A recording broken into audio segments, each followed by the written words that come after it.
Hi అండి. ఈ వీడియోలో ఇంకొన్ని యూస్ఫుల్ టిప్స్తో మీ ముందుకైతే వచ్చాను. ఈ వీడియోనైతే ఎండ్ వరకు చూడండి, స్కిప్ చేయకండి. ఎందుకంటే మంచి మంచి టిప్స్ అనేది ఉన్నాయి, మనకి చాలా యూస్ఫుల్ అవుతాయి. ఈ టిప్స్ వల్ల మన పని కూడా ఇంకా ఈజీ అవుతుంది. ఇంతవరకు మన ఛానల్లో చాలా టిప్స్, చాలా వీడియోస్ అయితే అప్లోడ్ చేశాను. ఎవరైనా చూడకుంటే ఒకసారి ఛానల్కి వెళ్ళి చెక్ చేయండి. సబ్స్క్రైబ్ చేయడం మాత్రం అస్సలు మర్చిపోకండి. వీడియోనైతే లైక్ చేయండి. మన ఫస్ట్ టిప్ వచ్చేసరికి, కామన్గా సమ్మర్లో అందరూ కూడా ఇలా మిర్చి పౌడర్ అనేది రెడీ చేసి పెట్టుకుంటారు. మిర్చిని క్లీన్గా చేసి ఎండలో ఆరబెట్టిన తర్వాత ఇలా మిర్చి పౌడర్ అయితే చేస్తారు. మనం దీన్ని ఇయర్ అంతా కూడా స్టోర్ చేసుకోవాలి పురుగు పట్టకుండా అంటే ఈ టిప్ అయితే ఫాలో అవ్వండి. మన ఇంట్లో యూస్ చేసే వెల్లుల్లి ఉంటుంది కదా, ఆ వెల్లుల్లి కారం డబ్బాలో వేసి గట్టిగా మూత పెట్టామనుకోండి, ఆ ఘాటుకి పురుగు అస్సలే పట్టదు, కలర్ కూడా చేంజ్ అవ్వదు. ఒకసారి మీ ఇంట్లో కూడా ట్రై చేయండి. టిప్ ఎలా ఉందో కామెంట్ చేయడం మాత్రం మర్చిపోకండి. మన సెకండ్ టిప్ వచ్చేసరికి మామిడికాయలు.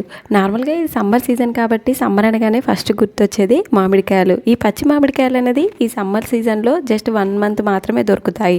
సో అలాంటప్పుడు మనం ఇయర్ మొత్తం వీటిని యూస్ చేసుకోవాలంటే ఎలా స్టోర్ చేసుకోవాలి అనేది మీకు ఈ వీడియోలో చూపిస్తాను.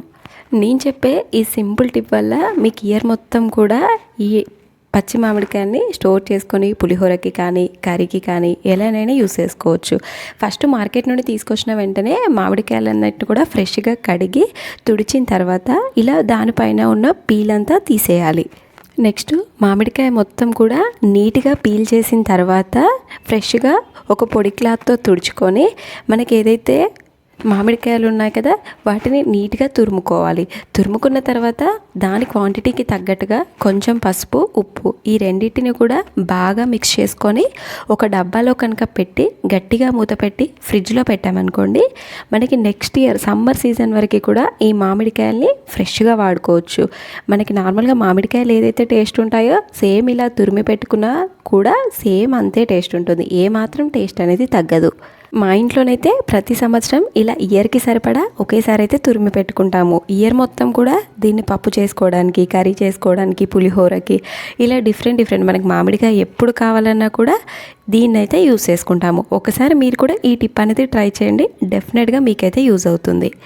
ఎప్పుడైనా సరే పిల్లలకి లంచ్ బాక్స్లోకి తొందరగా ఏదైనా రైస్ కావాలి అన్నా కూడా దీంతో ఈజీగా పులిహోర అనేది చేసుకోవచ్చు. కంపల్సరీ అయితే ఈ టిప్ అనేది ట్రై చేయండి. ఎలా వచ్చిందో కామెంట్ చేయడం మాత్రం మర్చిపోకండి. ఇది ప్రతి ఒక్కరికి యూజ్ అవుతుందని అనుకుంటున్నాను. ఎందుకంటే మామిడికాయలు ఉండేది కూడా మనకు నెక్స్ట్ ఒక 1 మంత్ వరకు మాత్రమే, ఆ తర్వాత దొరుకుతాయి కానీ చాలా కష్టం. సో ఇలా దొరికినప్పుడే ఒకేసారి ఇయర్కి సరిపడా స్టోర్ చేసి పెట్టుకున్నాం అనుకోండి, తర్వాత మనకి ఏదైనా ఇంట్లో వెజిటేబుల్స్ లేనప్పుడు కానీ ఏదైనా క్విక్గా ఏదైనా రైస్ చేసుకోవాలన్నా కానీ ఇదైతే బాగా యూజ్ అవుతుంది. చాలామంది వీడియోని చూస్తున్నారు, సబ్స్క్రైబ్ చేసి ప్లీజ్ లైక్ చేయండి. ఎందుకంటే ఇంకొంతమందికి రీచ్ అవుతుంది, ఈ టిప్స్ అనేది ఇంకొంతమందికి యూజ్ అవుతాయి అనుకుంటున్నాను. ఇంకా నేను ఈ వీక్లో ఆల్మోస్ట్ 3 to 4 వీడియోస్ అయితే అప్లోడ్ చేశాను. ఎవరైతే చూడలేదో ఒకసారి ఛానల్కి వెళ్ళి చెక్ చేయండి. మంచి టిప్స్ అనేది ఉన్నాయి, అవన్నీ కూడా మీకు యూజ్ అవుతాయి. అవన్నీ కూడా జస్ట్ 1 minute మీకు యూజ్ అయ్యే టిప్స్ అండి. ఎందుకంటే వాటి వల్ల మనకి మనీ వేస్ట్ అవ్వదు, టైం అనేది సేవ్ అవుతుంది. తప్పకుండా ట్రై చేయండి. మన నెక్స్ట్ టిప్ వచ్చేసరికి 4th టిప్ అండి. నార్మల్గా ప్రజెంట్ డేసే అందరు పిల్లలకి హెల్తీగా ఉండడానికి నెయ్యిని ఇంట్లోనే ప్రిపేర్ చేసుకుంటున్నారు. కామన్గా నేను కూడా ఇంట్లోనే ప్రిపేర్ చేసుకుంటాను. మనం ఇంట్లో రెగ్యులర్గా ప్రిపేర్ చేసుకున్న నెయ్యి కొన్నిసార్లు స్మెల్ వస్తుంది. అలా స్మెల్ రాకుండా ఉండాలి అంటే మనం ఏదైతే నెయ్యి స్టోర్ చేస్తాం కదా ఆ బాక్స్లో కొంచెం బెల్లం ముక్కను పెట్టి గట్టిగా టిఫిన్ మూత పెట్టి మనం ఫ్రిడ్జ్లో పెట్టామనుకోండి, మనకి ఎన్ని నెలలున్నా కూడా నెయ్యి అనేది స్మెల్ అనేది రాదు, చాలా ఫ్రెష్గా ఉంటుంది. ఎప్పుడైనా యూస్ చేసుకోవచ్చు. మన నెక్స్ట్ టిప్ వచ్చేసరికి 4th టిప్ అండి. నార్మల్గా సమ్మర్లోనే అందరూ మిర్చి పౌడర్ చేసుకుంటారని చెప్పాను కదా. సో మిర్చి పౌడర్ చేయడానికి ముందు ఇలా మిర్చిని అయితే క్లీన్ చేసి కడిగి ఆరబెట్టిన తర్వాతనే పౌడర్ చేసుకుంటాము. సో సమ్మర్లో మిర్చిని క్లీన్ చేయడం అనేది చాలా కష్టం. ఇలా తొడిమెలు తీసామనుకోండి చేతులు అనేది బాగా మండుతాయి. అలా మండకుండా ఉండాలి అంటే మనం ఇంట్లో రెగ్యులర్గా యూస్ చేసే క్యారీ బ్యాగ్స్ ఉంటాయి కదా, జస్ట్ అది హ్యాండ్కి వేసుకొని ఇలా తీసామనుకోండి చేతులు అనేది అస్సలు మండవు. మన నెక్స్ట్ టిప్ వచ్చేసరికి ఇంట్లో కామన్గా మైదా పిండి కానీ కార్న్ఫ్లోర్ కానీ డిఫరెంట్ పిండి అయితే వాడుతూ ఉంటాం కదా. మార్కెట్ నుండి తీసుకొచ్చిన తర్వాత కొన్ని రోజులకు అవి పురుగు పడతాయి. అలా కాకుండా ఇలా ఒక క్యారీ బ్యాగ్లో స్టోర్ చేసి గట్టిగా మూట కట్టి మనం ఫ్రిడ్జ్లో పెట్టామనుకోండి, మనకి ఎన్ని నెలలైనా సరే పురుగు అనేది పట్టదు. మనం ఎప్పుడైనా తీసి వాడుకోవచ్చు, చాలా ఫ్రెష్గా ఉంటుంది. ఏ పిండి అయినా సరే ఇలా స్టోర్ చేసుకోవచ్చు. మన నెక్స్ట్ టిప్ వచ్చేసరికి గోరుచిక్కుడుకాయ చాలామంది మార్కెట్ నుండి అయితే తీసుకొచ్చుకుంటాం కదా.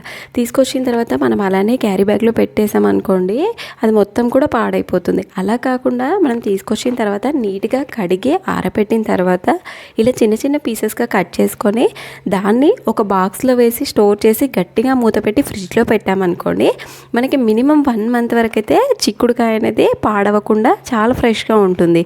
ఇలాంటి టిప్స్ యూస్ చేయడం వల్ల మనకి వెజిటేబుల్స్ అనేది వేస్ట్ అవ్వవు, మనీ అనేది సేవ్ అవుతుంది. సో టిప్ నచ్చితే ప్లీజ్ లైక్ చేసి సబ్స్క్రైబ్ చేయండి ఛానల్ని.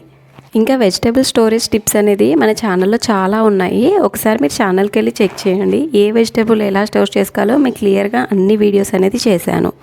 నెక్స్ట్ టిప్, మనకి లీఫీ వెజిటేబుల్స్ అనేది కామన్గా అందరి ఇళ్లలో తింటాము. తినడం వల్ల చాలా హెల్త్కి మంచిది కూడా. సో సమ్మర్లో వీటిని స్టోర్ చేయడం అయితే చాలా కష్టం. మనం మార్కెట్ నుండి తీసుకొచ్చిన తర్వాత ఫ్రెష్గా కడిగి ఇలా మనం కాడలన్నీ తీసేసి ఓన్లీ ఆకుల వరకు మాత్రమే కట్ చేయాలి. ఇలా నీట్గా కట్ చేసిన తర్వాత మనకి ఏదైనా ఒక బాక్స్ తీసుకొని అందులో టిష్యూ వేసి దానిపైన ఈ ఆకుకూర అంతా కూడా వేసుకోవాలి. ఇందులో ఉండే తడి అంతా కూడా ఆ టిష్యూ పేపర్ అనేది పీల్ చేసుకొని మనకి ఎన్ని డేస్, ఆల్మోస్ట్ 1 మంత్ వరకు అయితే ఈ ఆకుకూరలు అనేది ఫ్రెష్గా ఉంటుంది. సో ఒకసారి మీరు కూడా ఈ టిప్ అనేది ట్రై చేయండి. ఇంకా ఛానల్ని సబ్స్క్రైబ్ చేయకపోతే ప్లీజ్ సబ్స్క్రైబ్ చేసి లైక్ చేయండి వీడియోని. ఇలా మనం బాక్స్లో పెట్టి ఫ్రిడ్జ్లో పెట్టామనుకోండి, మనకు అస్సలు ఆకుకూరలు ఏదైనా కూడా పాడవు. కొత్తిమీర, కరివేపాకు ఏదైనా సరే ఇలా స్టోర్ చేసుకోవచ్చు. మన నెక్స్ట్ టిప్, నార్మల్గా బిర్యానీకి కానీ పులిహోరకి కానీ అన్నం అనేది ఇలా పొడి పొడిగా తెల్లగా రావాలి అంటే ఈ చిన్న టిప్ అయితే ఫాలో అవ్వండి. మనం రైస్ ఉడికేటప్పుడు అందులో కొంచెం లెమన్ అనేది యాడ్ చేసామనుకోండి, మనకి రైస్ అనేది విడివిడిగా వస్తుంది, అలాగే తెల్లగా వస్తుంది. మనకి పులిహోరకి కానీ బిర్యానీకి కానీ ఇలా చేసామనుకోండి, రైస్ అనేది చాలా పర్ఫెక్ట్గా వస్తుంది. ఒకసారి నెక్స్ట్ టైం అయితే మీరు కూడా ట్రై చేయండి ఈ టిప్ అనేది. మన నెక్స్ట్ టిప్, లాస్ట్ టిప్, నార్మల్గా పచ్చిమిర్చి అయితే కంపల్సరీ అందరి ఇళ్ళలో రెగ్యులర్గా వాడతాము. దీన్ని ఎక్కువ డే స్టోర్ చేసుకోవాలి అంటే మనం ఇలా మార్కెట్ నుండి తీసుకొచ్చిన తర్వాత ఫ్రెష్గా కడిగి ఇలా తొడిమెలన్నీ కూడా తీసుకోవాలి. తొడిమెలన్నీ తీసిన తర్వాత ఒక బాక్స్ తీసుకొని బాక్స్లో ఒక టిష్యూ పేపర్ వేసి గట్టిగా మూత పెట్టి ఫ్రిడ్జ్లో కనుక పెట్టామనుకోండి, మనకి ఆల్మోస్ట్ 2 మంత్స్ వరకు అయితే పచ్చిమిర్చి అనేది పాడవు. మనం ఎప్పుడు కావాలి అన్నా కూడా ఫ్రిడ్జ్ నుండి తీసి వేసుకోవచ్చు కర్రీస్లో. ఇంకా మీకు ఎలాంటి టిప్స్ కావాలి, ఇంకా దేని రిలేటెడ్ టిప్స్ కావాలి అనేది కామెంట్ చేయండి. కంపల్సరీ నేను నెక్స్ట్ వీడియోస్లో అయితే చేయడానికి ట్రై చేస్తాను. ఇలాంటి మోర్ వీడియోస్ కోసం please like and subscribe my channel. Video చూసిన ప్రతి ఒక్కరు కూడా లైక్ చేసి సబ్స్క్రైబ్ చేయడం మాత్రం మర్చిపోకండి. Thanks for watching.